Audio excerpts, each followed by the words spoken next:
Monggo sop ngajeng diisi rumiyin.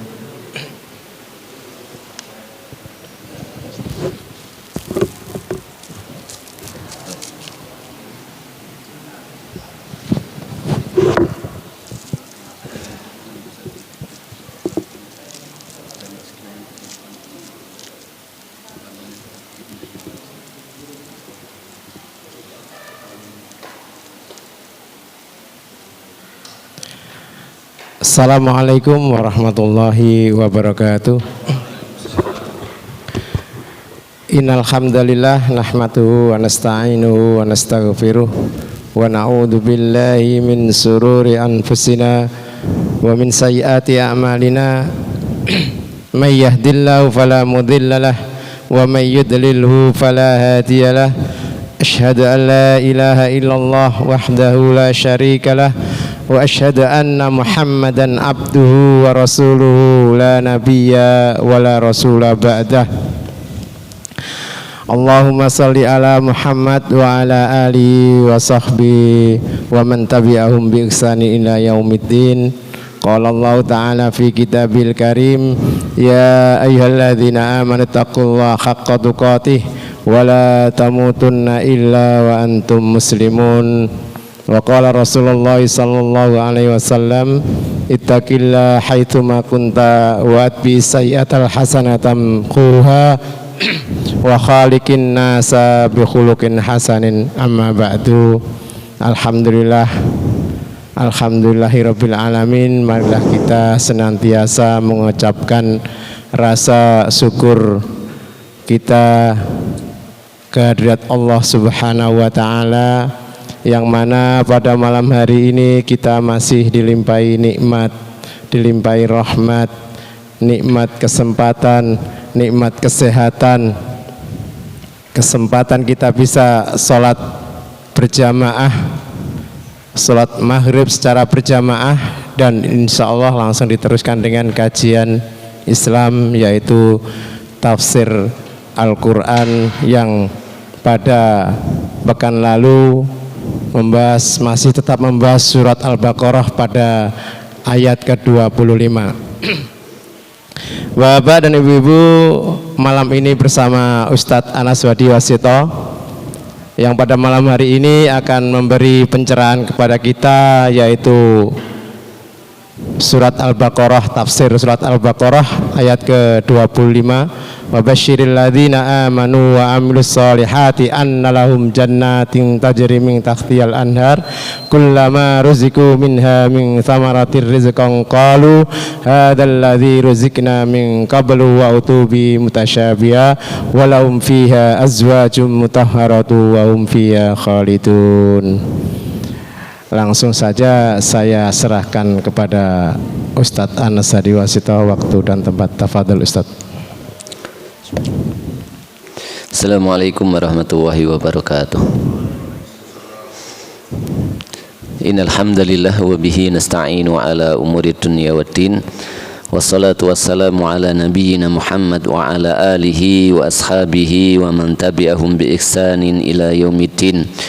Rabbi shrah li sadri wa yassir li amri wahlul 'uqdatam min lisani yafqahu qawli. Rabbana zidna ilman warzuqna fahman. Allahumma inna nas'aluka ilman nafi'an wa rizqan tayyiban wa amalan mutaqabbala wa shifaan min kulli da' wa na'udzu bika min ilmin la yanfa' wa min qalbin la yakhsha wa min nafsin la tashba wa min da'watin la yustajabu laha. Allahumma anfa'na bima 'allamtana wa 'allimna ma yanfa'una wa zidna ilman. Amma ba'du, jamaah sekalian yang dimuliakan Allah Subhanahu wa taala. Alhamdulillah kita dipertemukan Allah Subhanahu wa taala kembali dalam majlis mengkaji, mentadaburi ayat-ayat Allah Subhanahu wa taala untuk kita ambil faidah, kita ambil ilmunya, dan untuk kita amalkan sehingga dengannya Allah Subhanahu wa taala memberikan keridhaannya kepada kita, memberikan surganya kepada kita. Amin ya rabbal alamin. Kemarin kita membahas ayat yang ke-25 dan kita sampai walahum fiha azwajun mutahharah. Kita kemarin panjang lebar membahas tentang istri-istri dari penduduk surga, begitu juga kenikmatan-kenikmatan yang ada di dalam surga. Dan kita sedikit ya menutupnya dengan wahum fiha khalidun. Mereka di dalam menikmati kenikmatan-kenikmatan itu semua di dalam surga khalidun, mereka kekal selamanya, kekal yang tiada habisnya, kekal yang tidak ada hentinya. Dan justru ini adalah merupakan kenikmatan yang paling besar.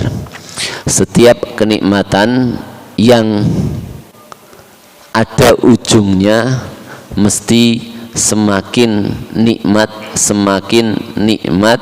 maka akan membawa orangnya kepada sebuah ketakutan yang sangat luar biasa sekali. Semakin kita mencintai seseorang, kita mendapatkan seseorang, dan kita tahu bahwa kita akan berpisah dengannya, maka di situ kita akan ya semakin memupuk kenikmatan. Di sisi lain kita semakin memupuk ketakutan. Ketika kita berusaha untuk mencari kenikmatan dengan mendapatkan materi dunia, semakin kita pupuk, semakin kenikmatan itu banyak, semakin harta itu banyak, maka di sisi lain semakin itu pula kita menyimpan sebuah ketakutan yang sangat luar biasa sekali. Dengan apa ketakutan itu? Dengan selesainya, dengan habisnya waktu kita untuk berpisah dengan kenikmatan tersebut. Maka kemudian di sini Rasulullah SAW menyunahkan kepada kita dan memerintahkan kepada kita, aktsiru min dzikri hadzimil ladzat. Sering-seringlah, perbanyaklah untuk mengingat apa? Penghancur kenikmatan. Apa itu? Kematian. Allah Subhanahu wa taala di antara ya penyempurnaan nikmat yang begitu nikmat yang telah kita bahas kemarin yang ada di surga, itu di antara puncak kenikmatannya adalah wahum fiha khalidun. Ketika ya orang di surga, modelnya di surga yang telah kita bahas kemarin kan, setiap saat kenikmatan surga itu kan berubahnya bagaimana?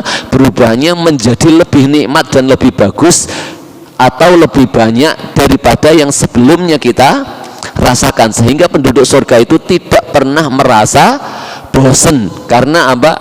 Karena setiap hari itu bisa dibilang bahwa kenikmatan itu berubah terus, kenikmatannya semakin bertambah nikmat. Dan bertambah nikmat itu ketika seseorang itu tahu bahwa selalu tambah nikmat, tetapi tidak ada habisnya. Maka ini adalah sebuah kesempurnaan nikmat yang paling sempurna.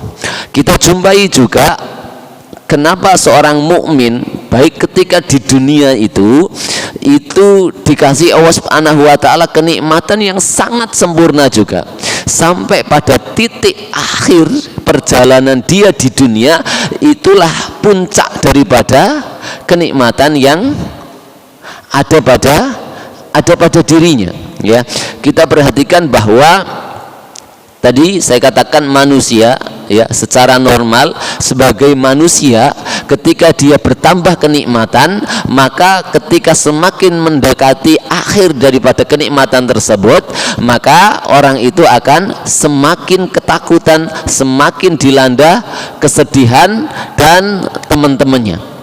Tetapi seorang mukmin yang kenal dengan Allah Subhanahu wa taala, yang mengamalkan imannya secara zahir dan batin, maka dia akan menemui bahwa kenikmatan ini adalah kenikmatan sebagaimana kenikmatan yang ada di surga, yang di dalamnya itu dia akan merasakan wahum fiha khalidun.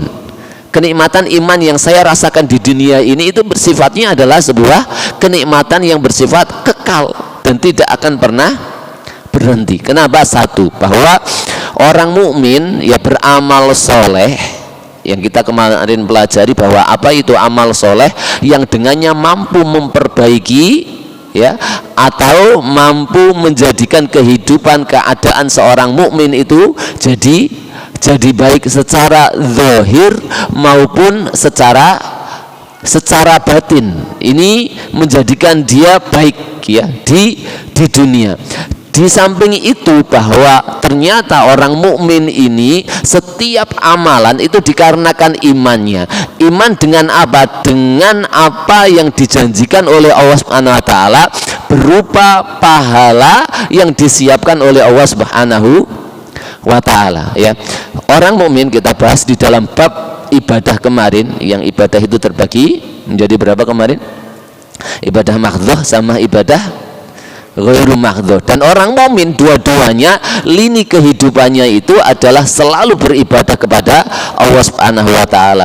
Salatnya dia, puasanya dia, zakatnya dia, hajinya dia, dan amal-amal soleh yang lainnya, yang itu merupakan ibadah makhdhah, ataupun seluruh gerakannya, mencari nafkahnya dia, bekerjanya dia, kemudian dia mendidik anak, kemudian yang lainnya, itu juga semua lini masuk di dalam kategori ibadah.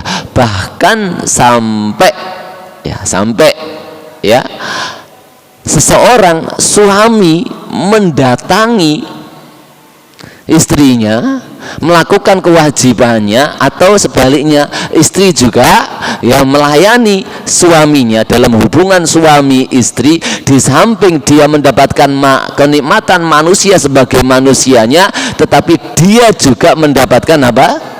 Mendapatkan kenikmatan batin, bahwa dia menaruh bibit itu mendapatkan pahala yang sangat besar dari Allah Subhanahu wa ta'ala. Sebagaimana ada salah seorang sahabat yang pertama, ya Rasulullah, apakah kalau kita ya mendatangi istri kita itu di sana itu ada makna ibadah, di sana itu kita mendapatkan pahala? Maka Rasulullah SAW menjawab, apakah jikalau kamu menaruhnya, atau ada orang menaruhnya pada sesuatu yang bukan tempatnya atau bukan pada istrinya, kira-kira orang itu berdosa enggak? Ya berdosa. Begitu juga kalau ditempatkan pada sesuatu yang halal baginya, maka baginya adalah pahala. Makanya ada ulama yang menjelaskan bahwa seberapa besar pahala orang yang mendatangi istrinya atau istri yang melayani suaminya, besarnya adalah seperti dosanya orang yang meletakkan pada yang bukan halal. Nah, dosa orang berzina seberapa besar? Besar sekali, dia masuk dosa-dosa besar. Nah, ini kalau kita mendatangi istri kita atau istri melayani kita, itu dosanya pahalanya sebesar itu. Makanya kan ketika rasa itu ada, kan semakin besar ini kenikmatannya bagaimana? Masya Allah, celengan saya, padahal di dunia sudah mendapatkan kebahagiaan sebagaimana manusia mendapatkan kebahagiaan.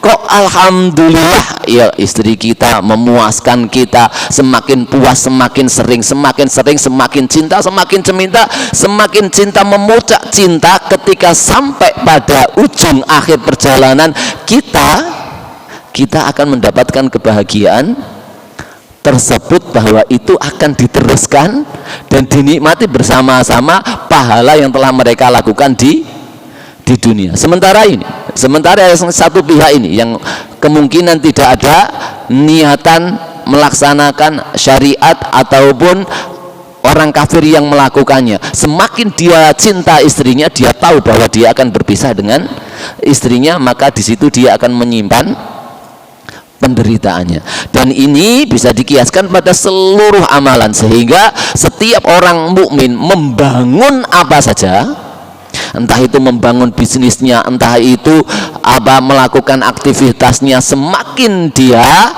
sukses, maka dia semakin bahagia, karena nilainya itu bukan di dunia saja tetapi di akhirat. Maka di sini ya menimpa, Allah Subhanahu wa taala menceritakan kondisi orang mukmin yang ketika dirinya mau meninggal, innalladzina qalu rabbunallah tsumma istaqamu tatanazzalu alaihimul malaikah alla takhafu wala tahzanu. Ya, kondisi orang manusia yang paling menakutkan itu adalah kematian. Tidak ada yang paling menakutkan bagi manusia sebagai manusia kecuali kematian, karena dengannya semuanya selesai.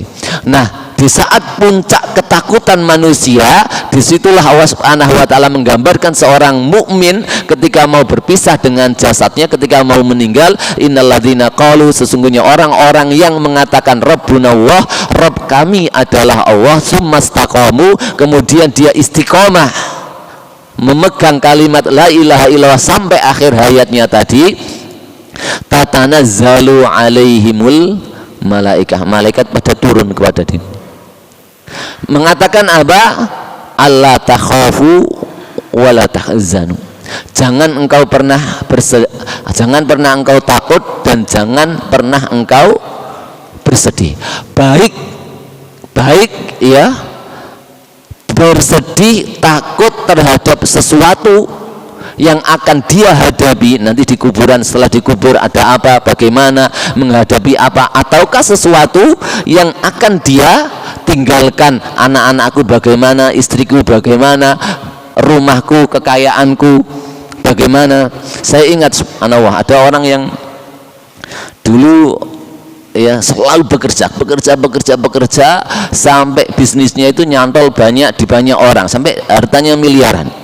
Nah, ketika mau meninggal itu ya, dia nangis mengucapkan apa coba? Mengucapkan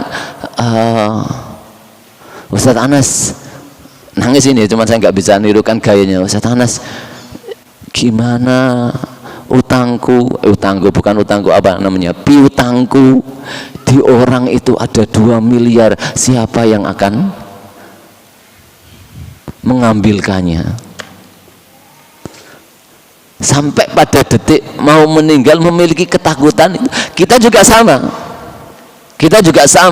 Mungkin ya ada manusia atau orang beriman, sebagai manusia dia akan mengkhawatirkan istri saya bagaimana, anak-anak saya bagaimana, apalagi kalau posisi anak-anaknya masih kecil. Kemudian orang beriman juga sama, nanti amalan saya diterima atau tidak. Di puncak itulah kemudian Allah turunkan apa? Allah takhafu wa la tahzanu wa abshiru wa basyiril ladzina amanu wa abshiru bil jannatil lati kuntum tu'adun. Nahnu awliyaukum fil hayati dunya, kami yang menjadi walimu di kehidupan dunia ini, kami yang akan mengurusi hartamu, kami yang akan mengurusi istrimu, kami yang akan mengurusi anak-anakmu, kami akan yang mengurusi semua yang kamu tinggalkan. Nahnu awliyaukum fil hayati dunya wa fil akhirah, kami yang akan memberikan pahala kamu ketika di kuburan, ketika di akhirat, ketika di surga. Wa fil akhirah walakum fiha ma tashtahi anfusukum walakum fiha ma tadaun, kamu akan mendapatkan apa yang kamu nafsui, yang syahwatmu memintanya, semua akan dipenuhi. Sehingga apa? Orang mukmin di puncak daripada apa namanya penderitaan manusia, justru dia di puncak kebahagiaannya. Makanya sampai ketika awal dia merasakan kematian itu, dia tahu apa yang menunggu dirinya di kuburan. Maka di dalam hadis disebutkan kalau orang soleh itu qadimuni, percepat aku, karena saking bahagianya dirinya. Inilah dia mampu memanajemen hati ketika dia mulai mengatakan la ilaha illallah di kehidupan dunia. Dia mampu menata hatinya, tidaklah dia bekerja, tidaklah dia beramal, tidaklah dia melakukan aktivitas kecuali mesti untuk lillah. Ketika untuk lillah sukses, atau dibilang manusia tidak sukses, baginya semuanya sukses. Kalau sukses di dunia dikasih amanah Allah untuk mengembangkan lagi. Kalau dikatakan oleh manusia sebagai orang yang belum sukses, berarti lipat gandaan sukses dia dapatkan di akhirat. Karena apa? Karena setiap orang yang bekerja, berusaha yang itu untuk lillah, kok Allah berikan hasilnya di dunia, maka itu salah satu nikmat yang dimajukan oleh Allah Subhanahu wa taala. Pahalanya akhirnya awalnya kalau misalnya nggak dapat sukses yang dikatakan oleh manusia ya, misalnya di dunia nggak dapat uang misalnya ya, itu sempurna di akhirat. Tapi kalau Allah kasih uang yang banyak, maka sepertiganya dicengklong oleh Allah Subhanahu wa taala.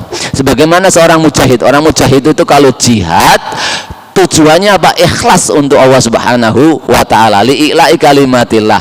Kok kemudian pulang membawa ghanimah banyak sekali, maka itu artinya Allah mempercepat pahala dia di surga itu sebanyak 1/3 pahalanya dikasihkan di dunia. Tapi kalau dia balik nggak membawa apa-apa, maka sempurnalah pahala dia di akhirat. Nah, gimana seorang yang berusaha mencari harta bisa bisa full sukses walaupun dia mendapatkan materi dunia, maka dunia yang dia dapatkan itu berikanlah semuanya untuk Islam ya, nggak usah untuk yang lainnya, nggak usah untuk dia miliki, semuanya untuk Islam. Nah, caranya bagaimana? Islam sendiri sudah menentukan cara-caranya, bagaimana berapa untuk istri, bagaimana mencukupi istri, bagaimana kewajiban kita memberikan nafkah secukupnya pada istri, bagaimana kewajiban kita untuk memberikan kepada anak, mendidik anak sampai meninggali anak biar tidak nanti lunta-lunta, baru kalau sudah ada lebihnya baru kepada yang sunnah, baru diberikan kepada yang lainnya. Itu kan sudah ada di dalam Islam. Tetapi secara hati itu sama sekali memang dia bekerja hanya untuk Allah Subhanahu wa taala. Yang mudah-mudahan dengan itu semua pahala itu bisa sempurna. Nah, kalau kita bisa begitu, maka sirnalah semua penderitaan yang ada, yang itu namanya iman, bisa dinikmati di dunia, dan itu berupa surga. Dia akan merasakan wa hum fiha khalidun, itu betul-betul dia rasakan. Tetapi ini sekali lagi ya butuh terus untuk kita latih bersama agar jiwa itu bisa kita kita rasakan betul. Kenikmatan iman itu bisa kita rasakan betul sebagaimana para ulama salaf mereka merasakannya dengan mengatakan inna fi hadhihi dunya jannatun, sesungguhnya di dunia ini ada surga, malam yadkhulha lam yadkhul jannatal akhirah. Siapa yang tidak bisa memasuki surga tersebut, maka dikhawatirkan nanti di akhirat juga tidak bisa masuk ke dalam surganya Allah Subhanahu wa taala.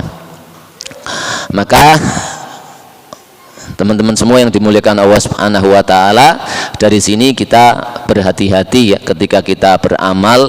Dua syarat amal tindakan kita atau perbuatan kita atau amal soleh yang kita lakukan, jangan sampai kemudian terlepas dari dua syarat ini. Yang pertama, ikhlas, kita betul-betul tujukan itu hanya untuk Allah Subhanahu wa taala, bukan untuk yang lainnya. Yang kedua, jikalau itu berupa ibadah yang makhdhah, maka wajib untuk mencontoh Rasulullah Shallallahu Alaihi Wasallam ya, seperti sholat, puasa dan yang lainnya, maka harus ittiba kepada Rasulullah Shallallahu Alaihi Wasallam. Kalau ibadah ghairu makhdhah, kalau meniru Rasulullah jauh lebih baik, seperti halnya siapa? Ibnu Umar radhiyallahu an, seorang sahabat yang terkenal sangat mengikuti Rasulullah SAW, sampai pada kalau beliaunya tahu di mana telecaknya Rasulullah SAW, mesti dia akan melewati telecak tersebut. Dan gaya jalannya, padahal kalau kita gaya jalan tidak mengikuti Rasulullah juga kan tidak apa-apa. Sampai dalam pergi haji pun ya, pergi haji atau umroh, ketika Ibnu Umar ini pernah berjalan umroh bersama Rasulullah SAW, itu dititeni Rasulullah qadhaul hajah di mana dan buang air kecil di mana, itu sampai dititeni seperti itu. Walaupun di tempat itu nggak mau kencing, dikencing-kencingkan sama Ibnu Umar. Saking inginnya mengikuti setiap apa yang dilakukan oleh Rasulullah SAW. Nah, kalau kita bisa begitu maka kita lebih jos lagi keimanan kita. Nah, dua syarat ini jangan sampai terlepas daripada kita. Yang sering kadang perbuatan kita terlepas itu adalah keikhlasan niatan kita ketika kita melakukan perkara-perkara aktivitas dunia, ya, seringkali terlepas untuk meniatkan ikhlas karena Allah Subhanahu wa ta'ala, sehingga kehidupan kita masih banyak sering kecewa, masih banyak sering mempeng, sering marah-marah, sering enggak terima, masih terlalu banyak karena lepasnya tadi, ya, niatan kita. Innallaha la yastahi ayyadriba mathalan ma ba'udhatan fama fawqaha. Sesungguhnya Allah Subhanahu wa ta'ala tidak malu atau tidak segan ayyadriba mathalan, untuk membuat sebuah permisalan, ma ba'udhatan fama fawqaha, seperti permisalan itu berupa nyamuk ataupun yang lebih besar ataupun yang di atas nyamuk. Fa'amal ladzina amanu, adapun orang-orang yang beriman ketika melihat permisalan tersebut, faya'lamuna annahul haqqu mir rabbihim, maka dia akan mengetahui bahwasanya itu adalah benar dari Rabb mereka. Wa ammal ladzina kafaru, adapun orang-orang kafir, fayakulun, maka mereka akan mengatakan, madza aradallahu bihadza mathala, apa yang diingini Allah dengan permisalan seperti ini. Yudhillu bihi katsiran, Allah dengan permisalan tersebut menyesatkan banyak orang, wa yahdi bihi katsira, dan dengan permisalan tersebut Allah memberikan petunjuk kepada banyak orang. Wa ma yudhillu bihi illal fasikin, dan Allah tidak menyesatkan dengan permisalan tersebut kecuali orang-orang yang fasik. Ayat ini Allah Subhanahu wa ta'ala turunkan, ya, yang pertama untuk menjelaskan sikap orang mukmin dan orang kafir ketika turun ayat kepada mereka atau ketika turun tanda-tanda kekuasaan Allah Subhanahu wa ta'ala kepada mereka. Hal ini sangat jauh berbeda sikap yang ditunjukkan oleh seorang mukmin dan orang yang kafir. Ketika Allah Subhanahu wa ta'ala menurunkan sebuah ayat, ya, ayat di sini baik berupa ayat Qur'aniyah atau berupa ayat kauniyah, ya, karena ayat tanda kekuasaan Allah Subhanahu wa ta'ala itu diperhatikan ada dua, yang bersifat Qur'aniyah dan yang bersifat kauniyah. Kalau Qur'aniyah itu berupa Al-Qur'an ini yang bisa kita baca.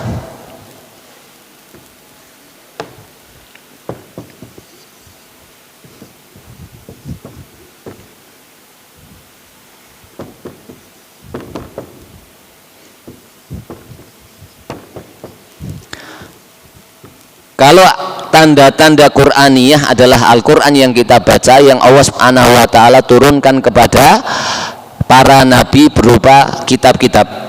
Kauniyah adalah tanda kekuasaan Allah Subhanahu wa ta'ala yang bersifat alam semesta ini, ya, matahari, bulan, termasuk kita, termasuk takdir yang menimpa kita, termasuk perjalanan hidup kita, itu adalah tanda-tanda kekuasaan Allah Subhanahu wa ta'ala. Termasuk kita dapat si dia, itu tanda-tanda kekuasaan Allah Subhanahu wa ta'ala. Ini saya tekankan, ya, karena ini nanti hubungannya dengan kehidupan kita. Makanya Allah jelaskan, wa min ayatihi an khalaqalakum min anfusikum azwajan. Dan di antara tanda-tanda kekuasaan Allah, Allah ciptakan dari diri kalian itu istri-istri kalian, litaskunu ilaiha, agar supaya engkau bisa tenang, damai, tentram ketika berada di sisinya. Maka nanti kita lihat perjalanan pernikahan antum ketika sering mengeluh, maka khawatir nanti dapat sindiran ayat ini. Karena apa? Istri kita adalah ayat Allah Subhanahu wa ta'ala, jangan sampai diingkari.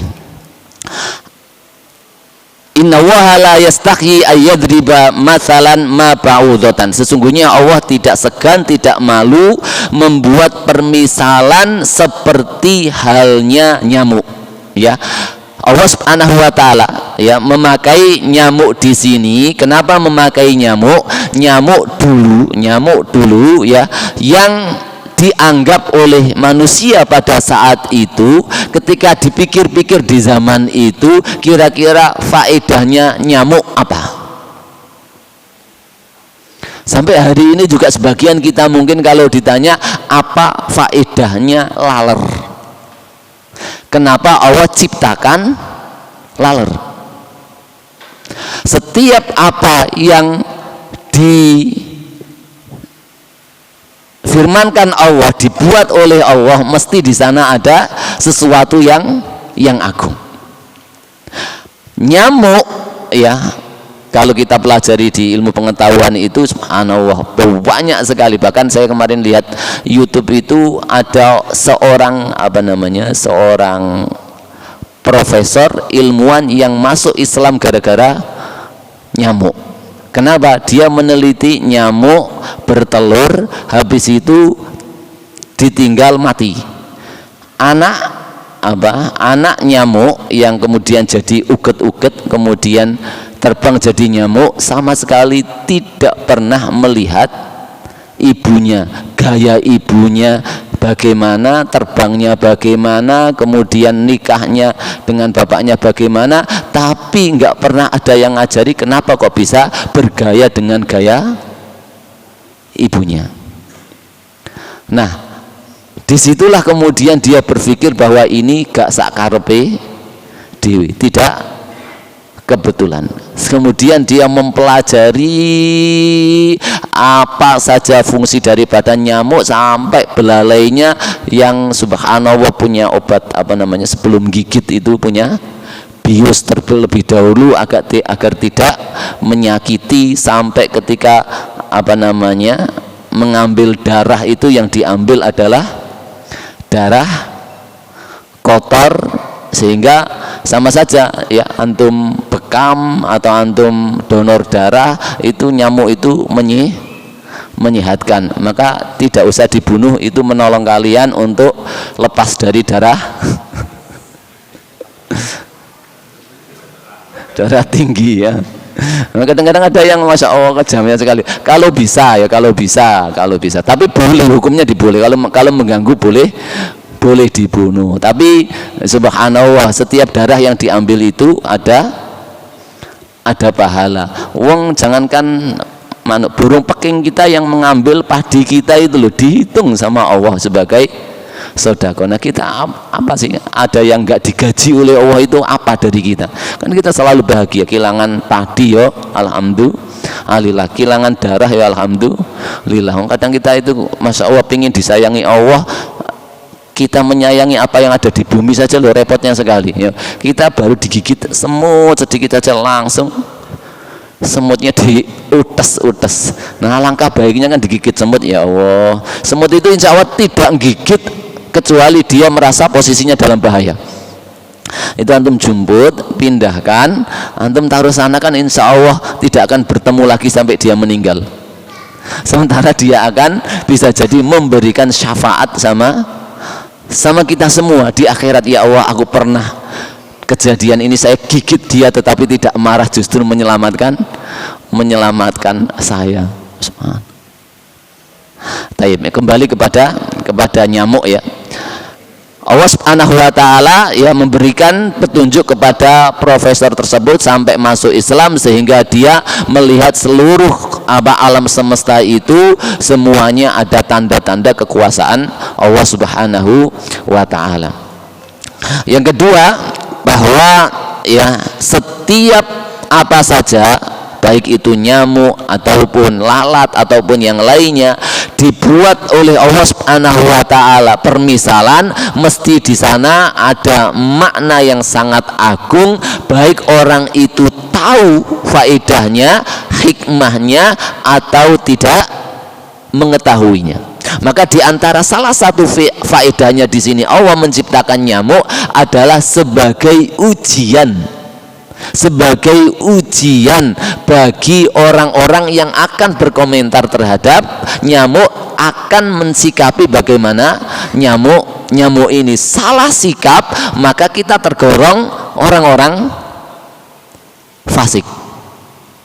Salah mengomentari masalah nyamuk, kita bisa tergolong sifatnya orang-orang fasik yang Allah Subhanahu wa taala sebutkan di sini.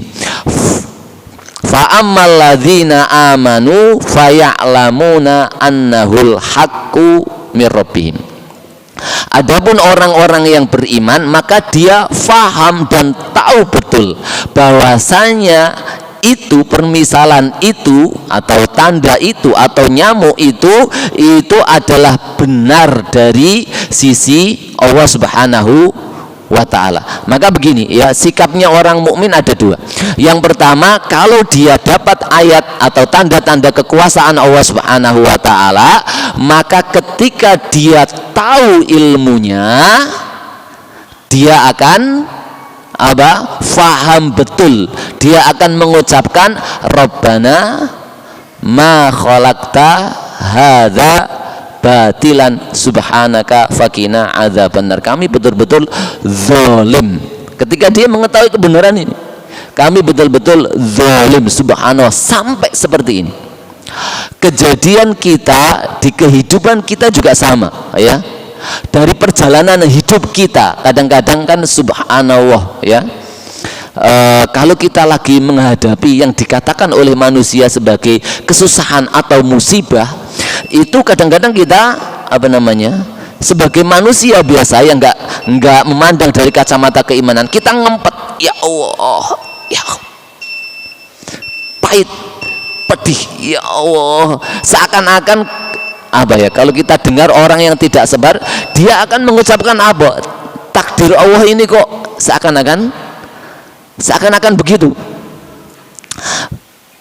Ini adalah orang mukmin ya, kalau tahu kejadian itu awalnya seperti itu, baru setelah itu dia tahu hikmahnya, maka dia akan mengatakan dia akan mengatakan Rabbana ma khalaqta hadza batilan. Ya Allah, apa yang Engkau ciptakan itu tidak ada yang sia-sia. Ya Allah, apa yang Engkau takdirkan itu tidak ada sia-sia. Sebagaimana contoh simpel yang saya pernah berikan itu ya, si Paijo sama si Temin berjalan, Temin kesandung, awalnya marah-marah, geten, bahkan batu dijangkrik kan.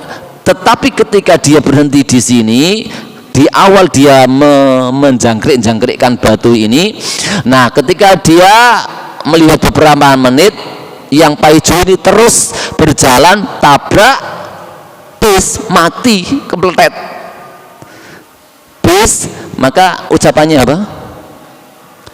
Alhamdulillah, andanya aku mau gak kesandung. Nah, ini kan sama dengan ucapan Rabbana ma khalaqta hadza batila. Ya Allah, kejadian ini tidak ada yang sia-sia, saya kesandung ini tidak ada yang sia-sia, dan semuanya begitu. Tidak ada Allah menentukan sesuatu yang jelek apalagi kepada orang yang bersujud kepadanya. Tidak ada. Karena kebodohan kita sering menggerutu orang-orang yang tahu hikmahnya. Dia akan mengatakan annahul haqqu mir rabbihim. Tapi orang mukmin juga sama, ketika dia tidak tahu hikmahnya, dia akan mengatakan kullum mina indi rabbina.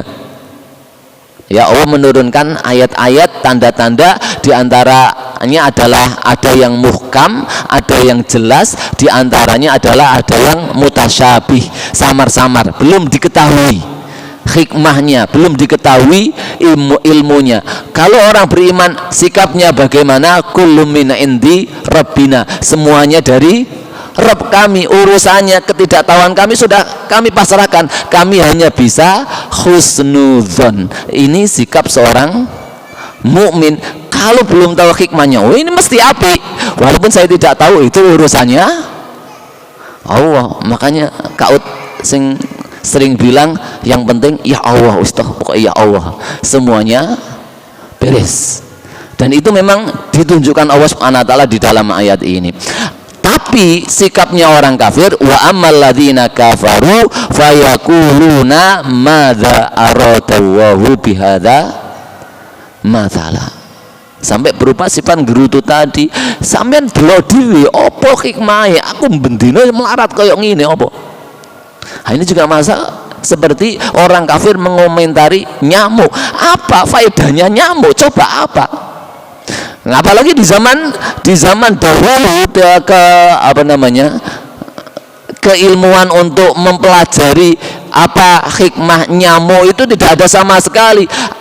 Yang ada, yang dilihat manusia secara zahir, nyamuk yang gigit, nyamuk yang membuat tidur tidak nyenyak. Kok sampai Allah menciptakan nyamuk seperti ini? Maka orang yang hatinya ada kefasikan, hatinya tidak sehat, maka dia mengatakan madza aradallahu bihadza mathala. Bahkan yang lebih parah lagi, bukan seperti itu, yang manusia bisa memandang itu ada faedahnya bagi orang yang memiliki mental seperti orang kafir ini, dia akan memandang setiap kejadian itu mesti buruk baginya.